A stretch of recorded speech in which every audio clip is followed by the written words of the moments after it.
Hey everybody, here I am. I'm ready to make this video now. I'm sort of putting it off for a few weeks because I wasn't sure exactly how I wanted to go about it.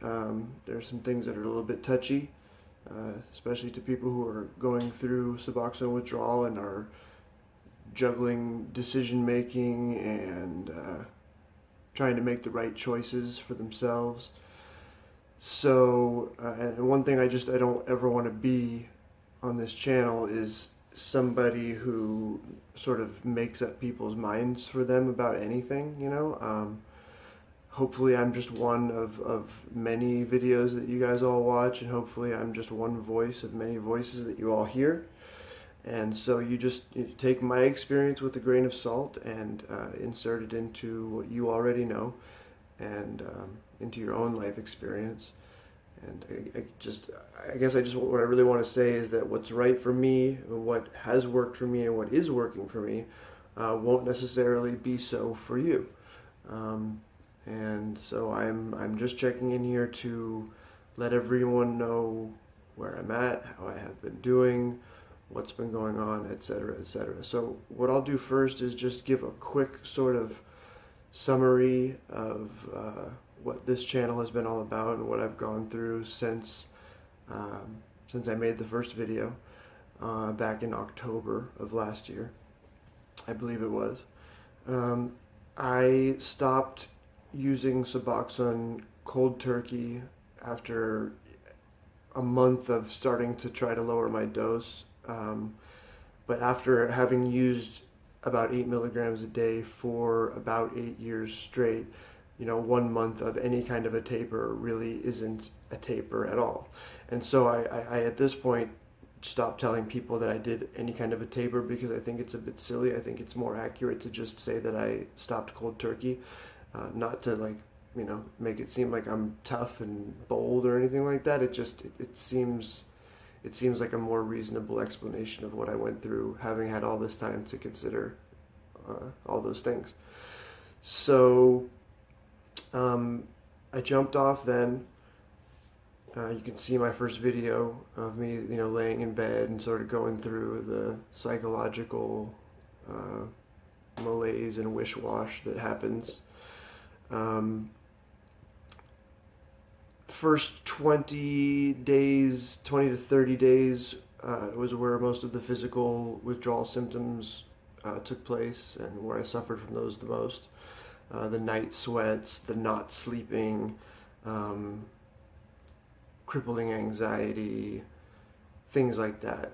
And then after, you know, between days 30 and 75, I guess, things still got better, you know, but there were still lingering things. And you know, that's the nature of Suboxone withdrawal, is that things linger. That is the nature of this beast, so that shouldn't come as a surprise to anyone. But no matter how many times anyone ever tells us that, you know, once you get to a certain point, you're just so tired of it, you know, and you're like, you know, can it just be done, you know, yet? Oh, not quite. Okay. So that's what I went through for quite some time. I got to the point where I made a video at about 120 days or so, I believe, where I said I was 100%, and looking back on that now, I regret that a little bit because I said as much during that video that I don't like using percentages and making these sort of emphatic remarks about being completely done or not done. You know, it's more of a gray area than that, and I'll go into more about why. But I really was feeling, you know, excellent at that point, 120 days in, you know, in comparison to how I was, you know, and everything. And so many things were so much better, but I still had this social anxiety that was keeping me inside, keeping me from working, keeping me from, you know, going out and, you know, being able to sort of look people eye to eye in the street, if you will, and conduct myself on, you know, as an adult in this world, basically. And at about 175 days in, I had reached a point where I was starting to have cravings again. I was anxious, and the social anxiety was not leaving me, and something needed to give. I came to understand that I had been on this medication for a very long time at a dose that's not small, and that there were things in my brain that were not the same anymore. And that's not to say that any of those things weren't on their way to going back to the proverbial normal.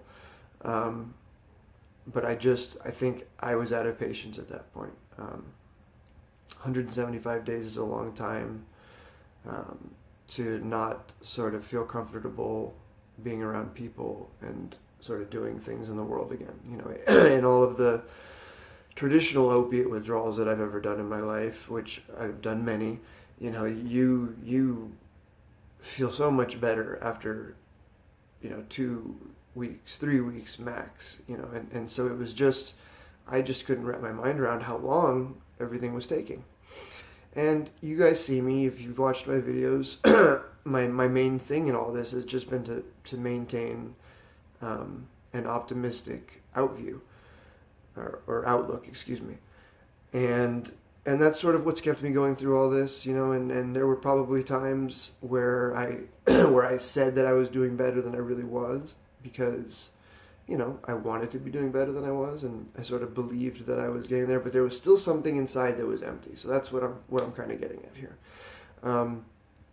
I like many of you do during, you know, all the time that I had during withdrawal, spending time with myself in my bedroom, watching YouTube videos. I did a lot of research on a lot of different things. I knew that I did not want to be on anything pharmaceutical ever again.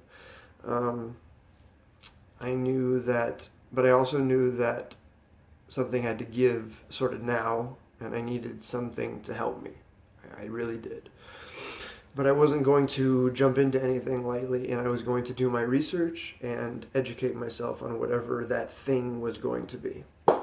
And for me, that thing turned out to be kratom, which I would imagine if you're watching this video, 95% of you have already heard of, are aware of its existence. Some of you may have used it before. Some of you may have opinions about using it or not using it. All of those things are totally fine. Before I go any further into talking about my having used it, how I use it, I just again want to say that I am not recommending this to anybody.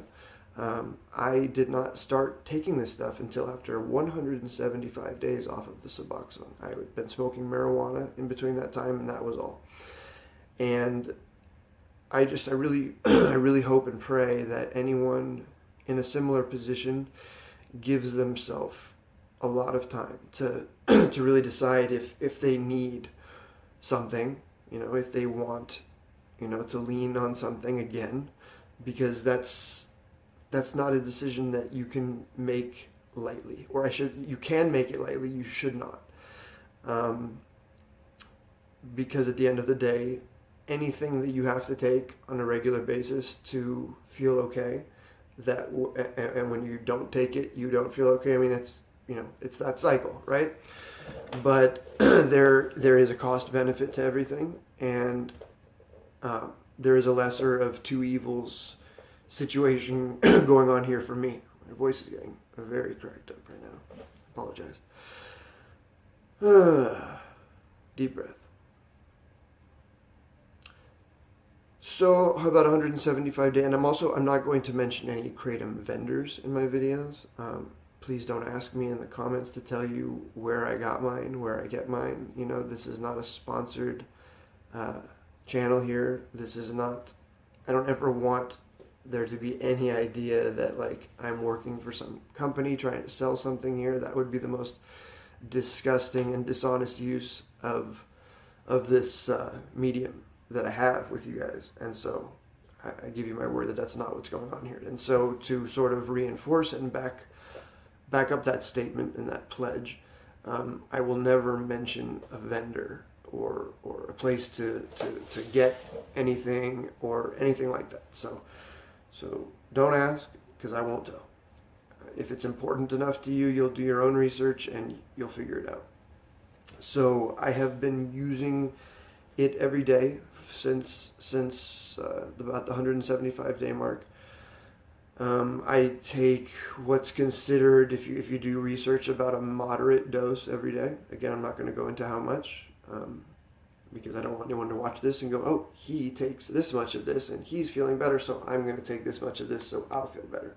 There needs to be a lot more personal soul searching that goes on when making these kinds of decisions. And it can't just be some knee-jerk thing that you came to my channel and saw me sitting here on the floor talking to you guys, and that I pushed you over the edge of making such an important personal decision. So it has been helping me. The number one thing that it helps me with is my social anxiety. The ability to do things like make this video, and stare into the camera and talk to you guys. To go out and socialize with the world. I went to Lake Mead on the 4th of July and socialized with a lot of people, barbecuing and things like that. And that was fantastic. And energy. So social anxiety and energy were the two things that just did not come back for me, like at any point. And not a reasonable amount of either. Of course I had some energy. It wasn't like I was, I made videos saying that on day, 20 or so, I was, kicking a soccer ball around and doing stuff like that. That's true. But the bursts of motivation and energy that I would get to do those things, it just wasn't often enough. So in taking it now, it is helping me with that. I walk my dog every morning. You can see I'm making this video at about 6 or 7 a.m. right now. It's the time I get up every day. I get up with the sunrise. I go water my plants. My voice thing, I think it's just because this is a little bit emotional for me. And if you're noticing that, if you're picking up that I'm getting a frog in my throat and I've had it for about half the video, I'm not going to delete this video and make another one. So hopefully you can bear with that and just understand that it's just sort of part of me, I guess, when I get a little bit anxious and stuff. So you guys are great. I know you guys won't judge me for that. I don't know. I mean, like I said, okay, so what are my days like today after all this time? I wake up every day at about 6 a.m. I take my 2 dogs for a walk, about an hour, feed them, go out and water my plants in the backyard. Still doing job searching right now because what I do for a living, it's been really tough to find a job doing that around here. So I do a lot of stuff around the house now to help my wife. I am kind of a housewife right now, and I'm okay with that. Because being a housewife is not easy, and it is a full-time job. No, we don't have children, but we do have a house to take care of and 3 dogs, and there's plenty to do here in a yard, etc. And I now have the energy and motivation to do those things. I can get up in the morning and sort of look forward to tackling my daily duties, as opposed to like, where am I going to find the energy to even get out of bed and put my pants on before I, then consider jumping into doing all these things.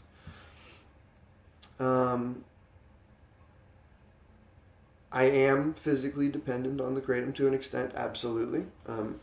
Anyone who tells you that that's not the case when you take something like this every day is lying to you. I believe, I shouldn't say that, that's a little bit strong. If some people think that they can take stuff like this and just, stop taking it and everything's fine, and that's great. That's wonderful for them. But I went into taking it knowing a few things. First, that I would be taking it every day, because me taking something like this every now and then doesn't work for someone like me. And I'm taking it because I need to feel okay every day, not every now and again, right? Because all the times in between, I don't feel okay enough to just not be on it. And I didn't before I started taking it. At the end of the day, though, having gone through what I went through with the Suboxone, I'm giving myself a little bit of a rope here to sort of step down from that. I really believe at this point that I got myself in a little bit too deep with the cold turkey, with the amount that I was taking, and that the circumstances that caused me to stop were more so the reason why I stopped, and I'm so glad that I did now. You know, I mean, God knows if I hadn't quit at that moment, that day, I'd probably still be on it now, and who knows if I'd ever stop, right? But I also didn't fully prepare myself for the process and wasn't thoroughly aware of how long everything might last and how much of a toll that might take on me. So, again, having given myself all that time to try and having got to a point where I felt like, you know what, this isn't working for me and I'm getting squirrely, I made that decision. And I stand by that decision today. I own it. And I accept everything that comes along with it, including, you know, the fact that when I do decide and when I am ready to stop taking this, that I will have to go through something with that as well. So that's the truth. That's life. But, you know, the other truth is that there's a lot of people who try to stop taking Suboxone and just can't, and they get back on it. Or they, even worse, just can't and they start doing heroin or something like that and they die from an overdose. Or they just can't and they lose their minds, you know, and all of those things are out there for us, you know. But I gave myself long enough to where I'm comfortable with the decision that I made. I have enough support. I'm honest with the people in my life about it. I'm not hiding the fact that I take the Kratom every day. And I'm being honest with you guys about it. And I have been in my comment section since I started taking it. You know, I've been vocal about this fact with people. Haven't made a video about it until this one, but I have in my comments when people have asked, how am I doing? What's your opinion on Kratom, etc., etc. I have opened up to people about that because this isn't some sneaky thing. You know, this is what I'm doing to be okay, you know. And for 8 years I shoved pharmaceutical pills down my throat every day without thinking twice about it for 8 years straight. And now I'm taking something that I did probably 10 times more research on, asked about 100 times more questions about, and that's all natural and it's from the earth. And I don't say all natural to suggest that it's benign or that it can't hurt you or that it's completely harmless or anything like that. It just so happens to be all natural. It is a leaf that grows on a tree that is crushed up and there's nothing else done to it. It's pristine. And that matters. I'm starting to get into rambling state now. I really just wanted to catch up with you guys, let you know what's going on. If you have certain questions about certain specifics other than where I get my Kratom from, what my doses are, I'd probably be open to discussing those with you guys. And anything else that you guys want to talk about. I'm really glad to check back in with you guys today. I hope everybody's doing well out there. I hope everybody's still fighting the good fight. Don't give up. And check in as often as possible. I love you guys.